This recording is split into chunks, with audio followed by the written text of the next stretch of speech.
Oh. Saan galing?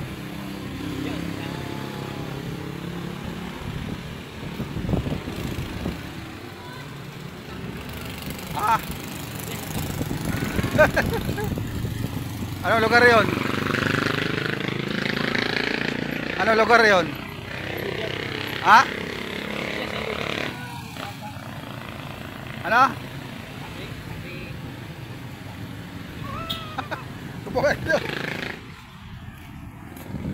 Pahinga ka muna. Pagod ka na ata eh.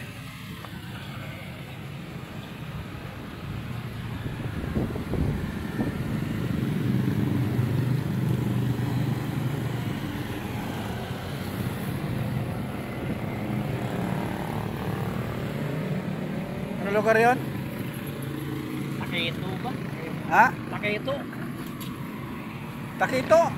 Ano yun? Ha? Takito. Takito. Takito? Tikto. Tikto?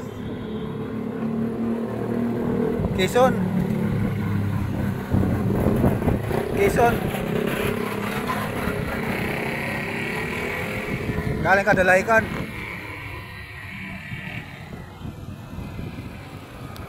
Ayan, pahinga muna kami ni Hill. Hindi niya alam saan galing. Pahinga muna.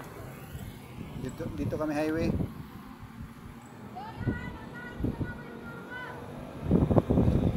Highway ng Dalaykan. Yan o. Parang uulan doon, Hill o. Parang uulan o. Pahinga muna kami.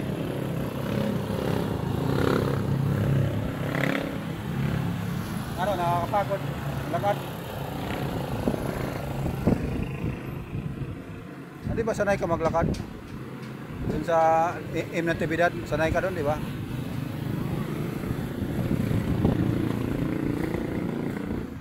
Dito mas matindi yung lakad dito. Mas matindi yung lakaran. Oo, mahaba eh. Mahaba. At least may kain, no? Libre kain. Kaysa doon, wala kang trabaho doon. Wala ka namang kain doon. Dito, ano pa, tawag doon, exercise, no?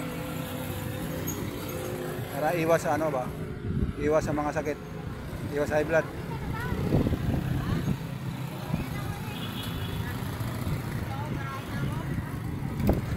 Lalakas yung mga ano mo yan, Hill, yung mga binti mo, lalakas yan, nakalakad. Tapos mabawasan yung pagkaulianin mo. Ano? Mabawasan o lalong lalala? Babawasan. Babawasan? Siyempre, babawasan. Ito kay Hill, maganda rin to sa kalusugan niya kasi lalakad siya. Tapos sakto namang kain. Kaysa doon siya sa Manila, wala siyang kain-kain doon. Doon wala siyang trabaho pero wala rin kain-kain. Dito, masama siya sa akin. Lakad-lakad kami. Ako kasi sanay ako maglakad kahit buong araw maglakad ako. Baliwala lang. Ito si malaking tulong to sa kanya kasi maglalakad siya, exercise. Tapos sakto ang kain. Galamsi, gulay, saka isda. O malaking tulong pampalakas ng katawan. Exercise. Tapos ito ngayon nagpahinga kami, lakad kami galing doon sa Angay, galing din sa SBD. Pahinga kami dito banda sa bayan. Malapit sa school, elementary. Ano yun? Bahay. Bahay yan.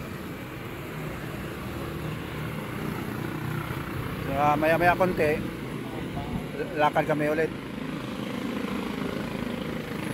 Ano? Yung mga suot niya, bigay ko lang yan, pinasuot ko lang sa kanya, bigay ko lang sa kanya.